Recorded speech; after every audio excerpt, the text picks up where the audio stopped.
Sige po tayo manalangin. Panginoon, salamat po sa umagang ito. Bagamat masama ang panahon, Panginoon, tunay nga po na hindi po kami hadlangan ng anumang mga branches, Panginoon. Dahil nais namin, Panginoon, na mapakinggan, marinig, at matanggap ang pagpapala, Panginoon, na mula sa inyong salita. Tulad ay sinabi mo po sa aklat ni Propeta Ezekiel, na ang iyong salita ay parang apoy na lumalagablab sa aming mga puso. Ang iyong salita ay parang tabak na siyang pumapasok sa kahiwalay ng aming mga buto, kasukasuan, at mga litit. Salamat po, Panginoon. Ito po'y nagpapakita na wala po kaming maaring itago sa inyo. Kaya, Panginoon, narito po ang aming sarili, ang aming mga buhay.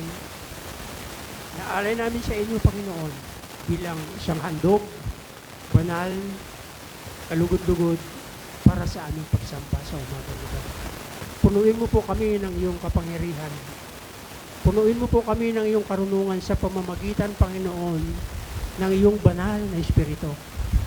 Upang sa ganun, Panginoon, ang aming lupaypay na tuhod, ang aming mahinang kasukasuan, muli pong lumakas.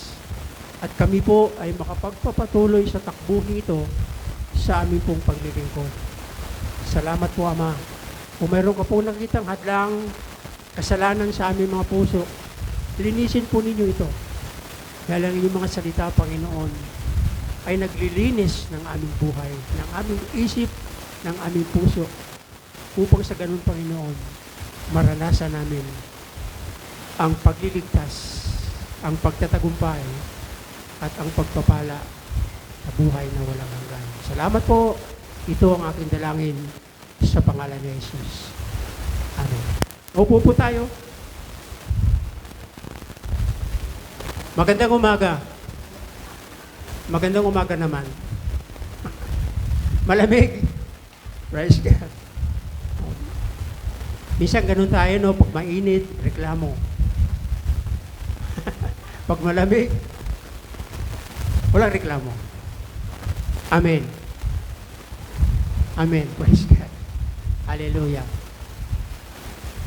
Alam niyo po ba, kung bakit hindi natin masisisi ang mga Israelita nung sila po ay, praise God, yan, okay na po lang. Nang sila po ay naglakbay sa wilderness. Ilang oras? Ilang oras?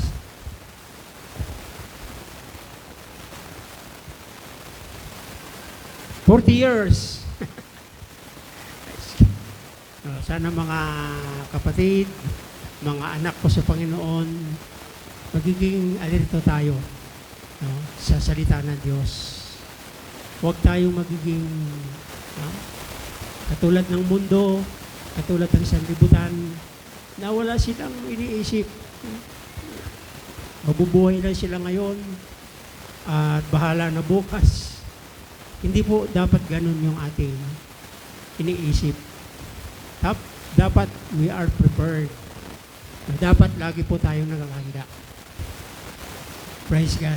Ilang taon sila naglakbay? 40 years. Praise God. Alam niyo po ba bakit? Hindi nila kasalanan kung bakit sila nagrereklamo. Murmuring. Praise God.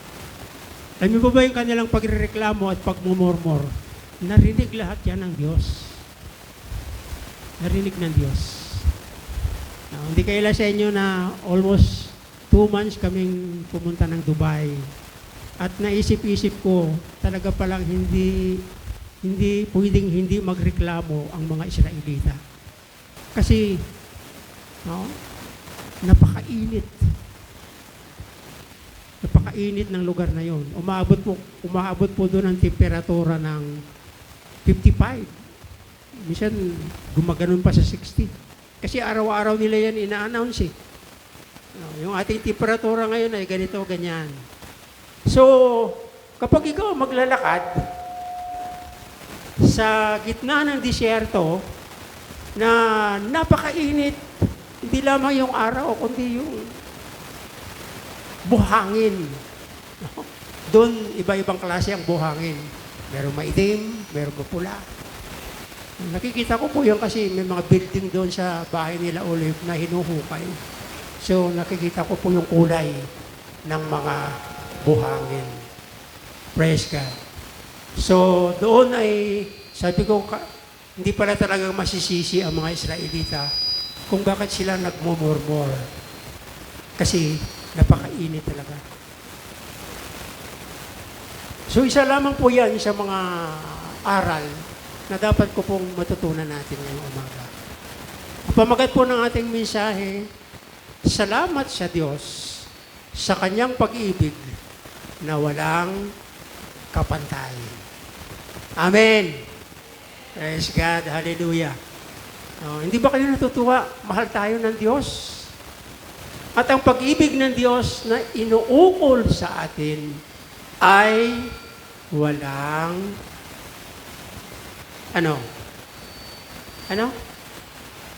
walang kapareha, walang kapantay. Praise God. Kaya dapat tayong matuwa palagi. Lagi na sa puso natin ang joy, ang kagalakan, ang kalakasan.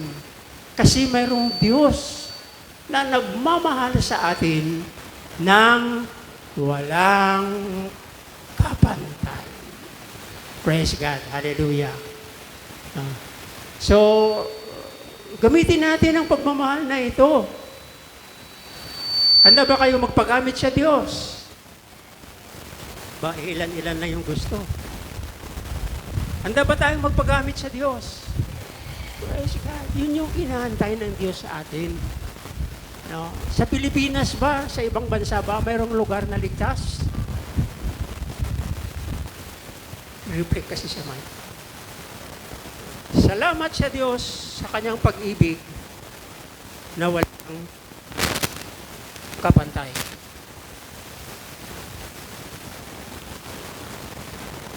So, sabi dito ng ating mensahe, ang Diyos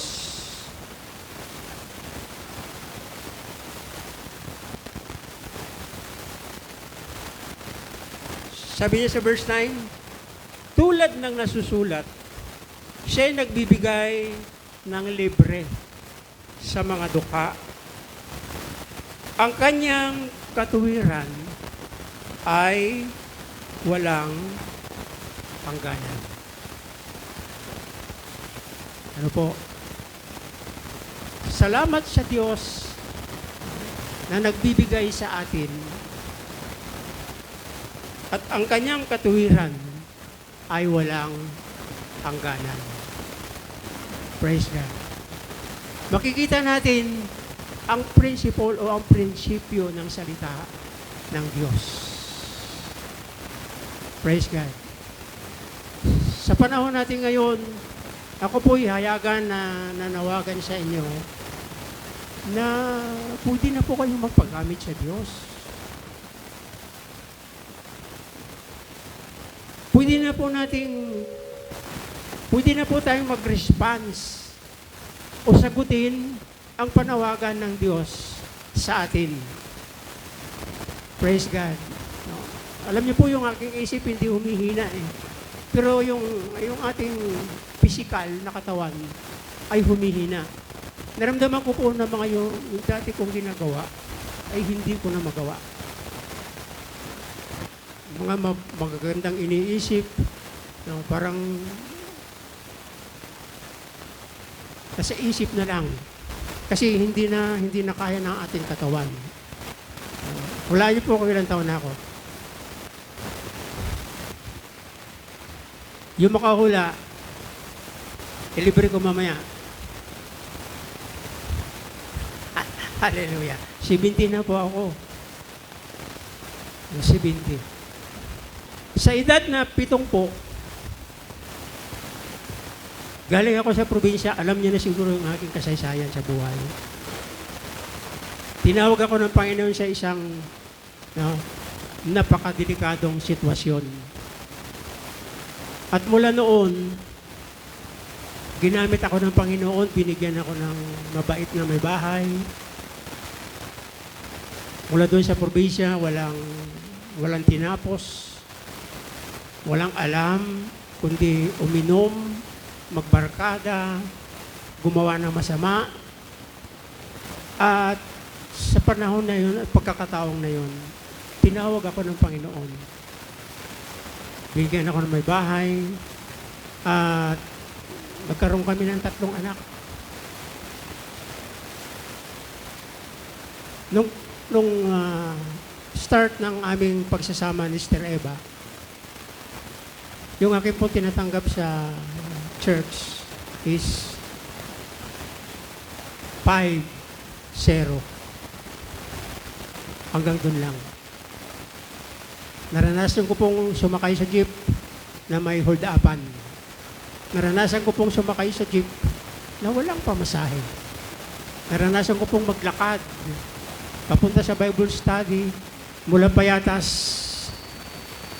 sumakay sa jeep na walang pamasahe hanggang Tondo. Pero sa mga pagkakataong yon, alam niyo po ba yung napakaganda doon? Hindi kami pinabayaan ng Diyos.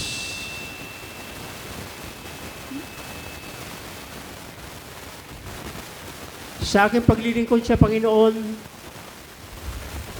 nagkaroon kami ng kaibigan sa isang church member. At ang kanya pong asawa ay,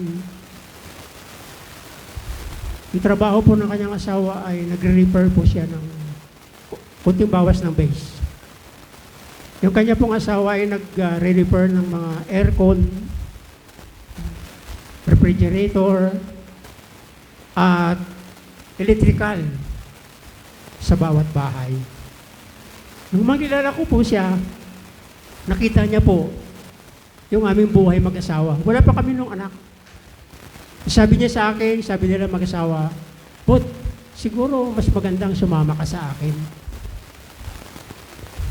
Mula sa pagkatawag ng Panginoon, hanggang sa paglilingkod na walang inaasahan ano paman, nangusap ang Panginoon sa mag-asawang ito. Madaling sabi, yung kanyang alok ay tinanggap ko. Sumama ako sa kanya.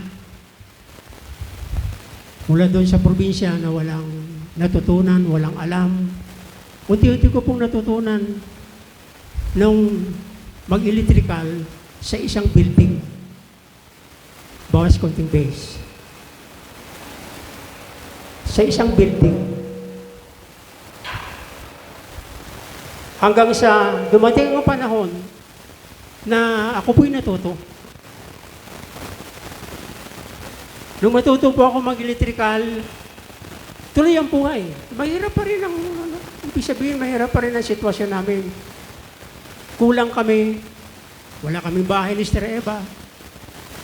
Hanggang sa dumating ang panahon na ang sabi ng biyanan ko sa akin, "But, isama kita sa trabaho." Sabi ko, sige, kailangan ko yan.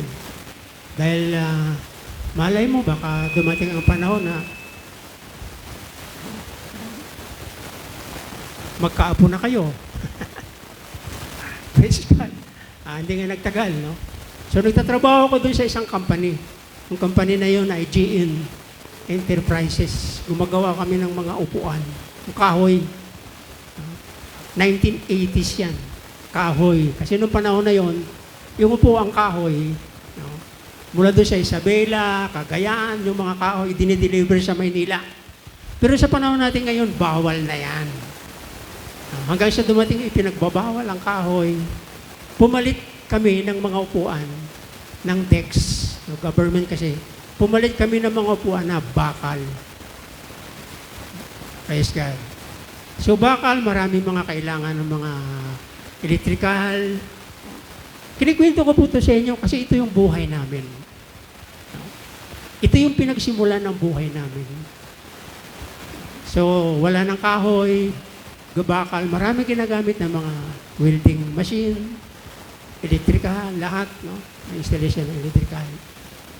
So, tuloy, ang trabaho ko po noon ay hindi pa electrician, labor.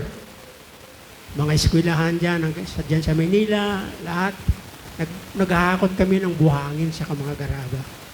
Nasubukan ko po magtrabaho ng 24 hours. Yung pinapala po namin noon, hindi po yung mga graba ngayon na maliliit. Malalaki, yung panambak, pinapala namin yan. At makikita ko po yung aking tagiliran, pag gumano ng pala, tumutupi. Hindi yung palang maliliit yung palang malalaki. Tapos hinahagis namin din sa elf at dinadala namin sa isang lugar para itambak. Kung related kayo sa Payatas, di ba pagpunta kayo ng Payatas, galing kayo ng Litix, bandang kaliwa, pag-akit nyo ng ganoon, mayroon yung Iglesia ni Cristo dyan. Kami na nagtambak nun para magkaroon lang ng Iglesia ni Cristo. Praise God. No? So, sa ganong sitwasyon, tuloy. Natutuwa na si Sister Iba noon na karoon na kami ng anak noon. Para sandali lang nagkaroon kami ng anak, si Olive. Tuwang-tuwa doon si Olive pag sweldo ng Sabado. Nagdadala ko sa kanya ng mga biscuits, no? Tinapay. Tuwang-tuwa na yung si Olive. Praise God. Hanggang sa dumating ang panahon na nagiging 2 na ang aming anak, nagiging 3 na. Praise God. Kaya si Michael, saka si Olive, medyo nakaranas siya ng masaganang buhay nung bata pa sila. Pero si Sam talaga, ipinanganak niya sa hirap. Hirap ang buhay namin kasi hindi na ako nagtatrabaho noon sa company. Nagpapastor na po ako noon. So sa ganung buhay,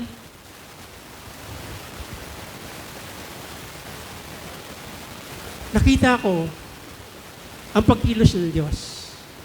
Kasi isang araw yung company na aking pinapasukan ay biglang pumutok yung transformer. Diba? Yung malaking transformer katulad yan. May transformer dyan Pumutok yan. Nung pumutok, stop lahat. Tigil lahat ng aming trabaho. Rush. Rush. Ibig sabihin, madalian. Ang aming electrician noon, wala dahil nagbakasyon. Biglang pinatawag ng office ang aming foreman. Si Jok yung pangalan ng aming foreman. Sabi ni Jok, wala ba kayong alam na electrician dyan? Sabi ni Jok, sige, pupunta po ako, magtanong ako. Kasama yung boss namin, pumunta sa paggawaan ng upuan. Nagsabi siya, sino ba sa inyo marunong mag-electrical? Praise God. Taas ang kamay. Doon kami lahat, lalo ng trabaho. Taas ang kamay. Taas ako. Praise God. Parang ayaw ko, pero itinaas ng Panginoon. Amen? Tandaan natin na sa ating success, no, na naranasan sa buhay, lagi nating itataas ang Diyos. Amen? Hallelujah! Doon sa kumpanya yon, hindi ako nagpahalata, hindi ako nagpaalam na marunong ako. Pero ang Diyos mismo ang gumawa ng paraan. Kaya kung ano man po yung ating pagtatagumpay na naranasan, palaging nangunguna ang Diyos. Lagi po siyang nai-exhort sa buhay natin. Lagi po siyang priority sa buhay natin. Hallelujah. Praise God. At sa kanyang pagkakataon, sinabi ng aming boss, sigurado ba marunong ka? Hindi ko sinabing marunong ako. Sabi ko, boss, subukan natin. Sige, akyatin mo yung transformer at idugtong mo yung wire na naputol. Praise God, mga kapatid, live yun. Praise God. No? High tension wire yun. Na pag magkamali ka doon, sabog-sabog yung katawan mo. Praise God. Suot ako ng buta, lagay akong guwantes, kuha akong hidanan, nadala akong mga gamit. Praise God. Yung naputol na wire, itinugtong ko. Praise God. Pagkatapos dugtong, i-on yung switch, yung breaker, malaking breaker, in-on, umandar yung kuryente. Amen? Praise God. Mula doon sa isang walang alam, walang pinag-aralan, ang Diyos ay gumawa ng, o ipinakita niya ang kanyang kapangyarihan. Kaya po yung pamagat, salamat sa Diyos sa kanyang pag-ibig na walang kapantay. Ang hindi kaya ng tao, walang imposible sa Diyos. Number 1. Sulat po ninyo sa inyong mga cellphone. Huwag kayo umasa sa aking mga sinasabi para hindi po nyo makalimutan yung mga puntos o yung mga 1 point, 2 point, 3 point. Para magamit po ninyo sa inyong pang-araw-araw na buhay. Ano yung number 1? Okay tayo. Ang imposible sa atin, hindi imposible sa Diyos. Alam nyo ba, nung oras na yon, itinaas yung aking posisyon. Sabi ng boss sa aming foreman, Joke, mula ngayon, ano yung trabaho mo rito? Sabi ko po, laborer. Mula ngayon, hindi ka na laborer. Ikaw ay isang electrician. Hahawak mo lahat na department na patungkol sa electrical. Praise God. Amen? Amen. At hindi lamang yan. Sabi ng pinaka-boss, umintuhan, dagdagan ang kanyang sahod. Praise God. At ang kinagagala ko doon, ano yung dati mong trabaho? Sabi ng aming boss, dati po akong pastor.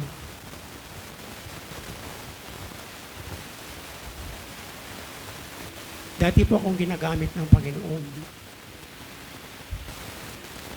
Sabi niya, willing ka ba na magkaroon tayo ng Bible study every Saturday afternoon bago kumuha ng sahod? Praise God. Amen. Purihin ang Panginoon.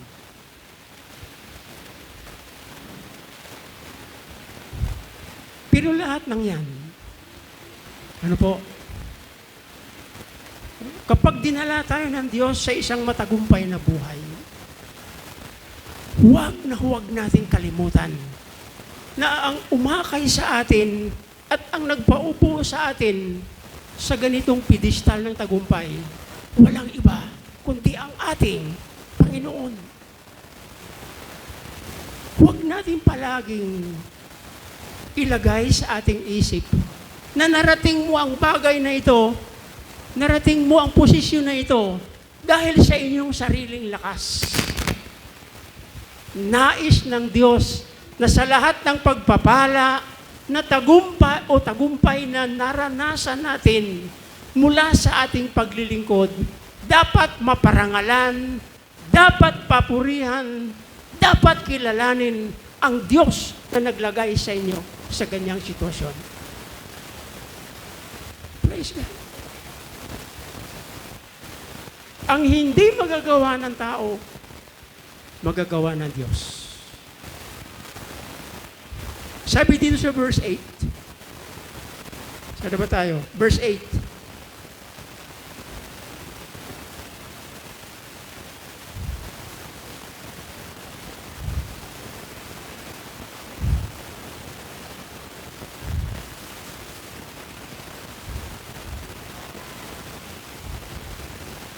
Magagawa ng Diyos na pasaganahin kayo sa lahat ng bagay, higit pa sa inyong pangangailangan, upang may magagamit kayo sa pagkakawang gawa. Kaya pala tayo pinagtagumpay ng Panginoon para maggamit din tayo sa iba. Amen? Yung tagumpay na yan na binigay ng Panginoon, praise God, yun yung ginamit ng Panginoon para makarating kami sa Dubai. Hindi ko plano, hindi ko isip. Dahil yung aking mga anak, mula kay Olive hanggang kay Michael, itong pinakabunso namin si Samuel, kami ay naglilingkod sa Diyos. Kami ay nagpapagamit sa Panginoon. Kaya isang araw, no? Alam mo ba kung ilang taon yun nangyari? Praise God. Nagsimula kami magsama ni Sister Eva. 30 years mula ngayon. Praise God. So kailan nang ginanap ng Panginoon ang kanyang pangako? 30 years. Kung minsan ganun tayo, gusto natin kapag bumawa tayo, kaagad-agad. Praise God. Yung inyong mga desire ng ating mga puso at isip, hindi yan inaalis ng Diyos. Unang-unang ibinigay sa amin ng Panginoon, sa akin ng Panginoon, napunta kami ng Singapore. Yung aking mga kasamang officer, dinala ko yan doon sa Singapore. Kasi meron akong yung people na tinuruan si Roland, yung may-ari ng bakery na yan. Pumunta kami ng Singapore, 2 linggo kami doon, libre kami lahat. Pamasahe lang yung aming ginawa. Pagkatapos doon, mas malaki pa ang ginawa ng ating Panginoon. Magagawa ng Diyos na pasaganahin tayo sa lahat ng bagay, higit pa sa ating pangangailangan, upang may magagamit tayo para sa pagtulong sa ating kapwa. Alam niyo po, kung minsan, ang pagpapala, nakakalula yan. Pero yung aking mga anak, yung aking may bahay, tinuturuan ko yun sila. Lagi lang tayo sa level. Hindi tayo mayaman, at hindi din tayo mahirap. Kasi pag maghirap ka, sabi ng mga ngaral, King Solomon, Panginoon, bago makukunin, mayroon akong request sa iyo. Sana wag mo naman akong paghirapin. Kasi baka mamaya matuto akong magnakaw. Amen. Huwag naman mayaman. Kasi baka makalimutan kita. Praise God. Yung buhay ng Kristiyano ay nasa level na yan. Ganun dapat tayo. Praise God. So, maliwanag na ang sabi ng Biblia, ang Diyos ang nagbibigay ng ating mga pangangailangan. Verse 10, sabi dito,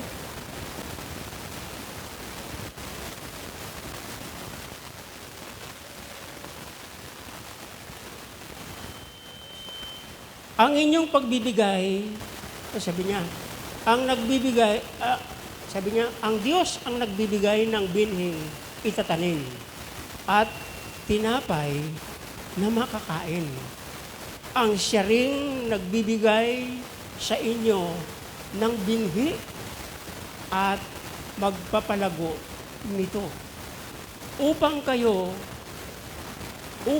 magbunga ng sagana ang inyong kabutihang loob. Praise God. Kanina po, inutusan ko si Michael na bumili ng mais. Sabi ko, 2 bibilhin mo. Ito po, mais.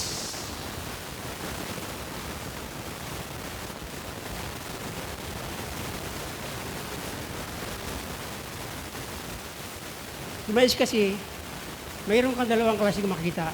Mayroong mais na buo. Diba? Mayroong mais na mga bandang rito walang laman. Amen. Sabi ko, 2 bibilin mo. Yung isa buo, yung isa, maraming bako. No? Praise God. Okay. Example natin yung mais. Itong mais na ito, hirap bilangin ng kanyang butil. Ilang butil ba?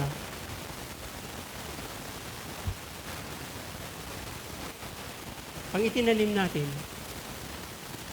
para maging ganito. Isa. Isang butil lang. Pero yung nagiging bunga, amen? At alam niyo ba yung pinaka-the best na itanim natin? Ang kabutihan, loob, at pagtulong sa ating kapwa. Para mula dito ay magiging ganito. Amen? Amen. Amen po ba? may kausap pa ba ako dyan? Praise God. Sabi nila sa verse 6, ang nagtatanim ng kaunti ay mag-aani ng kaunti. At ang nagtatanim ng marami ay aani ng sagana. Sa 6:38 ng Lucas, magbigay kayo at kayo'y bibigyan ng Diyos.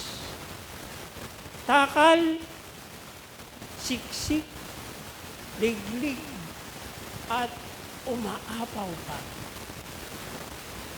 ang ibibigay sa iyo ng Diyos. Kung minsan kasi mga kapatid, bilang mga Kristiyano, hindi po natin maalis na lagyan minsan ng hangganan. Minsan, unahin ko muna yung pagbibigay. Bibigay tayo. Lord, ayan nagbibigay ako ng ikapo. Ilan ang maibabalik? Hallelujah. Praise God. Ilan yung ibabalik ng ikapo? Sa 10 piso, 100. Sa 10, 1,000. Sa 1,000 is 10,000. Praise God. Diba? Sa 5,000 is 50,000. Amen. Wag po natin idaan sa ganun ng Diyos. Kasi siya ay hindi naglalagay ng sukatan. Amen? Amen. Hindi siya nagbibigay ng sukatan. At ang gusto natin kung minsan, pag nabigbigay tayo, tanggap natin agad. Kaya sa totoo lang po, maraming Kristiyano na naglalaylo sa kanilang pagbibigay. Kasi pag naghulog sila ng kanilang mga kaloob, inaasahan nila agad na sila ay tatanggap. Ilang buwan bago maging isang ganito ang isang butil ng mais. Walang sukatan ng Diyos. Sabi doon, walang hanggan ang kanyang pag-ibig. Hallelujah. Kaya huwag nating bigyan sukatan ng Panginoon.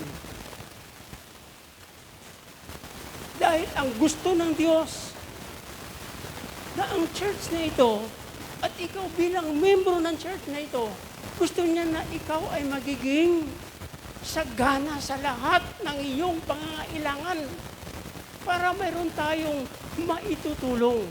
Tingnan ninyo ang prinsipyo ng Bible. Pagpatuloy po natin. Verse 11. Pasasaganain niya kayo sa lahat ng bagay. No?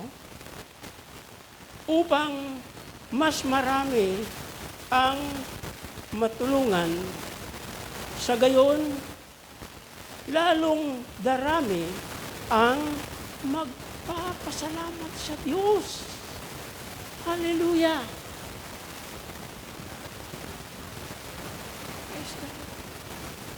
Kaya po yung ating ngayong posisyon, katayuan, hindi po natin ito dapat itinatago o hindi po natin ito dapat sinasarili. Natanggap na natin ang kabutihan ng Diyos. Yung kaligtasan, unang-una sa lahat. Yung kapayapaan, yung bunga ng ating kaligtasan. Pagmamalasakit, pagmamahal. Yun po yung ating unang-unang natanggap sa Diyos. Dapat ibahagi natin ito. Praise God. Salamat po sa ating kapatid kanina ng patotoo. Sister, ano pangalan? Siya yung ginamit ng Panginoon para sa kanyang. Dati hindi siya pinapayagan. Amen. Bagamat hindi natin siya kasama, pero naniniwala ako na kung ano yung pagpupuri na ginagawa ng kanilang anak, isasalin ito ng kanilang anak sa kanila. Kaya sabi dito, dahil sa kabutihan loob na ginagawa natin, lalong dumarami ang magpupuri sa Diyos. Praise God. Hallelujah. Kaya nga sa probinsya, yung kapanahonan ko, pag magpatanim ng palay, tatawag yan ng mga kapitbahay. Pagdating ng kainan, tatawag pa rin yan ng mga kaibigan. Kasi yung paniniwala, kapag maraming dumalo, kapag maraming tumulong, marami ang maganda ang ani. Sa panahon natin ngayon, wala eh. Sarili na. Sarili na. Pinagpala tayo ng Diyos. Hindi upang sarilinin ang pagpapalang ito. Amen. Pangalawa, may magagawa tayo. Amen. Ang posible sa tao ay hindi posible sa Diyos. First. Pangalawa, may magagawa tayo. Amen. Praise God. May magagawa ka. Kasi pinagpapala ka na ng Diyos. Pinagpapala ka na.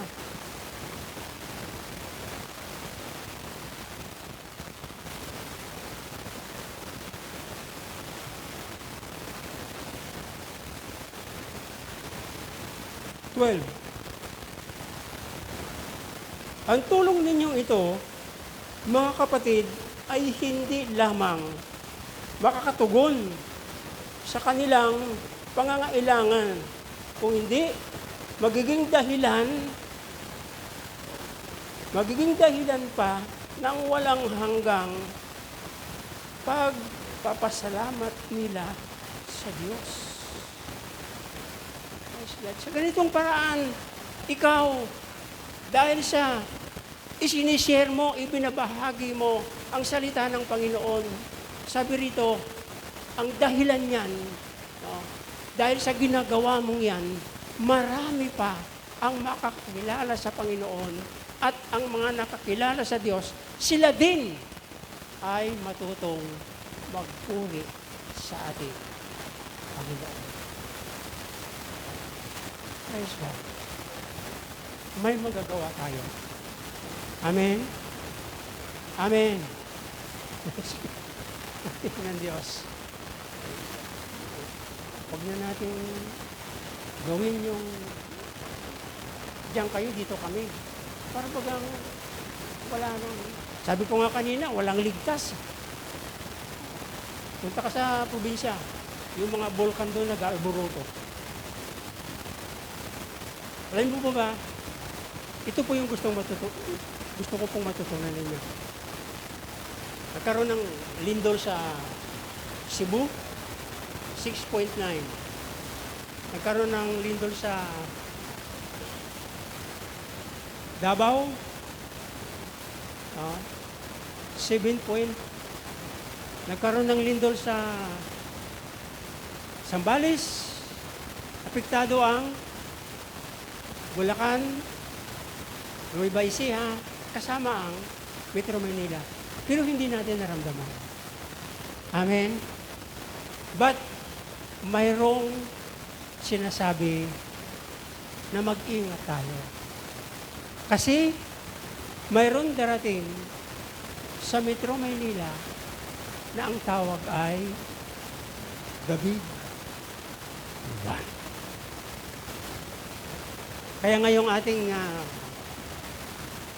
government, magsasanay, inutusan yung mga LGUs na magsanay kayo, mag-drill patungkol sa lindol. Pero paano ba tayo maligtas ng pagsasanay na ito? Praise God. Ang alam ko po, na maliban sa The Big One, mayroon pang darating na isang The Big One. Amen? Sino yon? Yung ating Panginoon. 3, step number 3, we are prepared. Dapat tayo magiging handa. Ang imposible sa tao, hindi posible sa Diyos.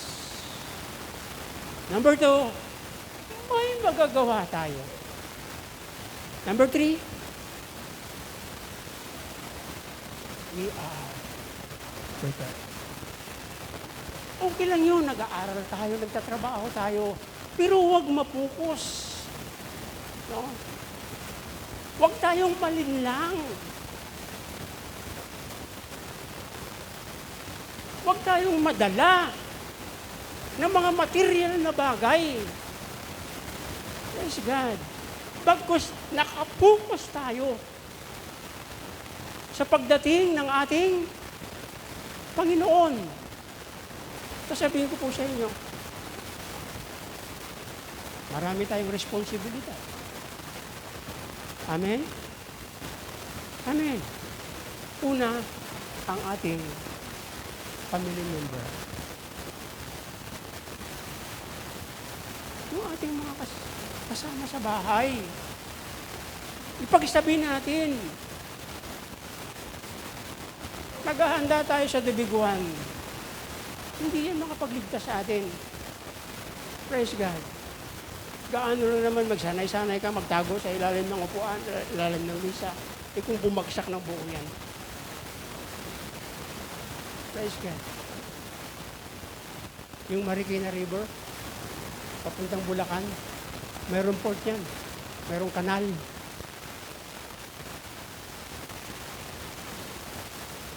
Pag dumating po yung Big One, yung Marikina River, mawawala yan. Bababa yan. Yung Payatas, wag naman sana. Wag naman sana. Praise God. No. Yung panahon natin ngayon, ang mga tao, sobrang focus nila. Nakapokus, nakatuon ng kanilang. Praise God. Sabi ko nga sa inyo, ang panalangin ko sa Panginoon, Lord, huwag kami mag-relax. Para hindi kami matutong magnakaw. Huwag naman kami yumaman. Para hindi kami magmalaki. Nasa level ang ating buhay. Praise God. Pagbibigay. Verse 12, verse 13.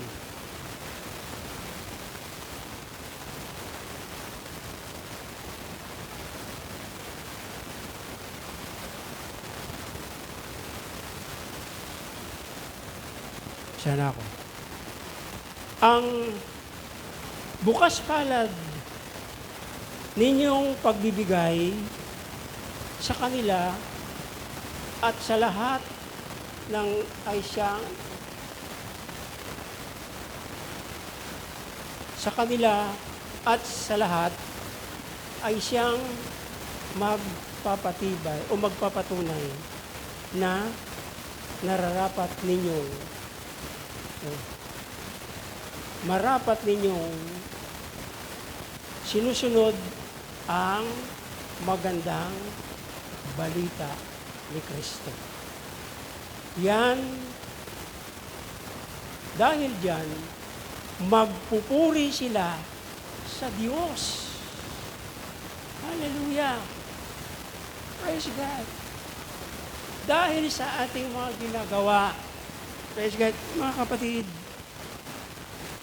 ito yung ating mga offering. Second part lang ito ng ating, no? Minsan nga, ito pa yung dahilan kung bakit papasok tayo sa church, parang, no? Kasi nagbibigay ako. No. Kailangan ng Panginoon yan. Kasi magagamit natin yan kung tayo ay mayo. Pero sabi niya, ang bukas palad ninyo na pagbibigay sa mga kapatid ay siyang magiging dahilan. Praise God. Kaya pag nagbibigay tayo, dapat may reason. May rason kung bakit tayo nagbibigay. Amen? Praise God. Hallelujah. Panginoon ng Panginoon. Una, yung ating sarili. Bigay natin sa Panginoon. Sa chapter 4 ng Genesis, si Cain at si Abel naghandog sa Diyos. Amen? Praise God. Nung maghandog silang dalawa, nalugod ang Panginoon sa handog ni Abel. But, kumulubot ang mukha ng Panginoon sa handog ni Cain. Praise God. Hallelujah. Ano po? Dito po, ipinapakita ng ating sarili. Ang ating sarili. Una muna yung ating sarili. Kasi kapag ibinigay natin ang ating sarili para magamit ng Diyos, yun ang magiging dahilan para maraming mga kapatiran, yung mga loved ones mo, yung mga kaibigan mo, yung mga kasama mo sa bahay, yun yung dahilan na sila ay makakilala at magpuri sa Diyos. Ay sila. Sabihin mo nga sa katabi mo, huwag mo naman sarilinin ang pagpapala ng Diyos. Sa totoo lang, maraming Kristiyano ngayon nakasarili. Labas tayo sa church, dala tayong Bible. Tatanungin tayo, saan ka nang galing? Naranasan nyo na ba yan? Naranasan nyo? Saan ka nang galing?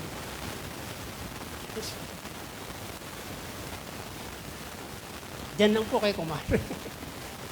Sana wag. Ipagpalaki natin na tayo Kristiyano. Amen? Kaya yamang Kristiyano, dapat tayo mamuhay na magiging step, hakbang. Praise God. At ikaw mismo, maramdaman mo sa sarili mo na ikaw ay kumahakbang patungo sa pag-matured. Pag-matured. Ating mga musician, gagaling yan. Praise God. Hallelujah. Siguro alam nyo na, yung mga song leader natin, magagaling yan ng mga yan. Hindi matawaran ang kanilang ginagawa. Pero dapat, mag-step up tayo. Para tayo, kayo, ang gagamitin ng Panginoon para marami pa ang makakakilala sa Diyos at magpuri sa ating Panginoon. Dahil sa kusang loob na inyong ibinibigay ang inyong mga sarili. Praise God. Panghuli, verse 14.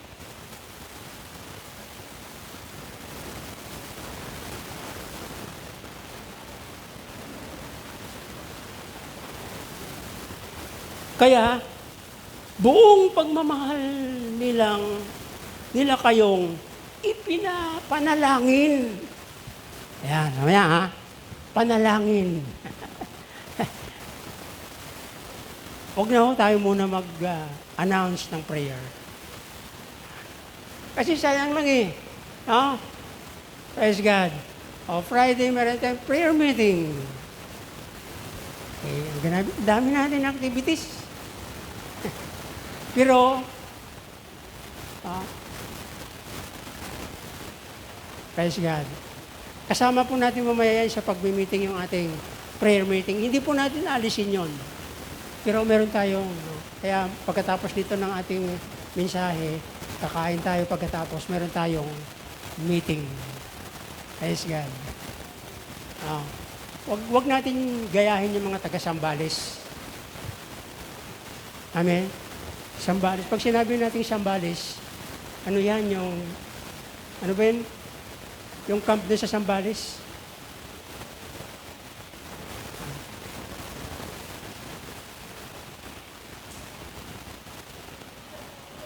Sambales.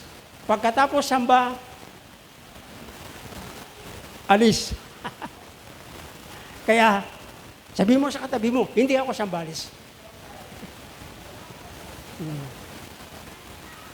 Hindi ako Sambawi. Pagkatapos samba, uwi.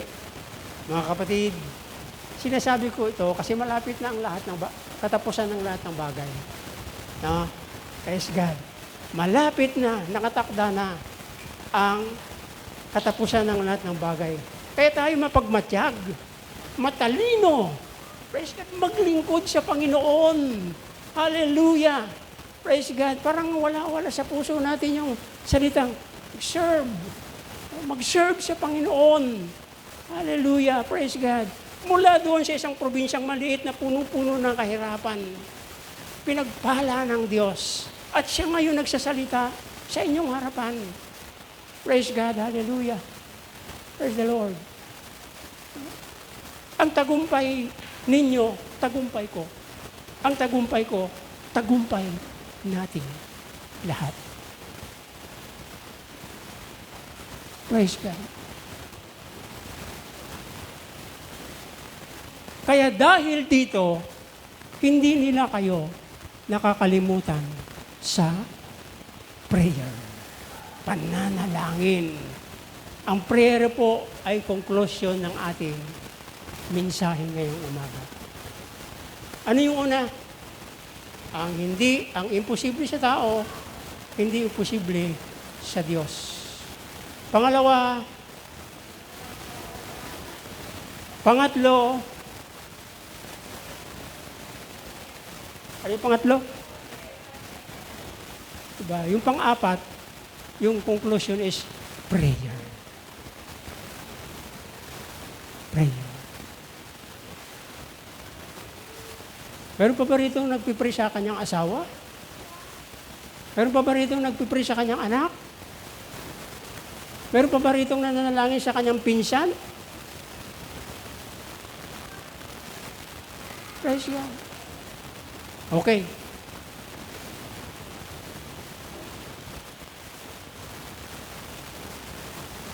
Mag-pray tayo na magkaroon tayo ng time. Oras sa pananalangin. Ano yung ating ipanalangin? Ipanalangin natin na magkaroon tayo ng time, oras, na kung hindi makuha sa tuhod, sikuhin mo. Ha? Alam niyo ba yon? Pag hindi makuha sa tuhod, siko.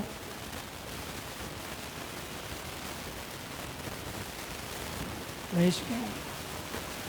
At ang resulta noon, nakasagutan ng Diyos, time, oras, na magkaroon ka ng tamang oras upang sila ay bisitahin. Amen? Upang ibahagi sa kanila ang pag-ibig ng Panginoon. Praise God. Huwag natin kalimutan ang mahalagang bagay. Salamat sa Diyos sa Kanyang walang kapantay, sa Kanyang pag-ibig na walang kapantay. Verse 15, pakibasa. Malakas.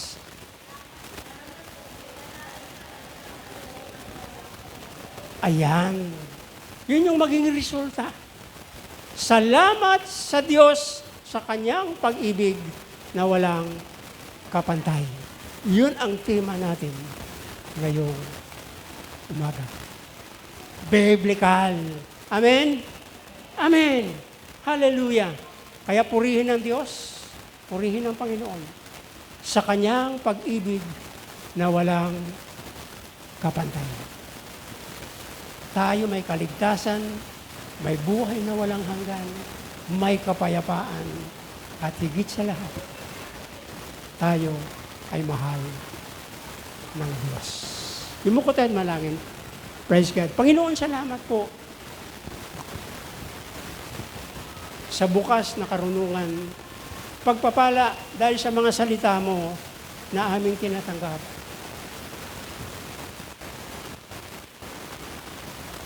Sa panahon namin, Panginoon, hindi namin kayang dalhin at bigyan solusyon yung napakalaking suliranin na aming hinaharap. Ba't salamat po, Panginoon, na sa amin pong pinag-aralan ngayong umaga, naranasan namin at naunawaan namin, Panginoon, ang iyong salita sa 1 Corinthians chapter 9, verse 15. Salamat sa iyong pag-ibig na walang kapantay. Inilahad mo, Panginoon, sa amin at ang tatlong hakbang para magawa namin ito. Panghuli lamang, Panginoon, ang mga material things sa buhay namin. Ang mahalaga, ang aming sarili. Mag-create ka, Panginoon, ng mga bagong pastor, workers, mga manggagawa, elders, Panginoon, sa Silanganan Community Christian Church, upang makita, Panginoon, ang paglago, pag-unlad ng aming buhay bilang Kristiyano. Salamat po, Panginoon, sa araw na ito. 1 Corinthians chapter 9, verse 9.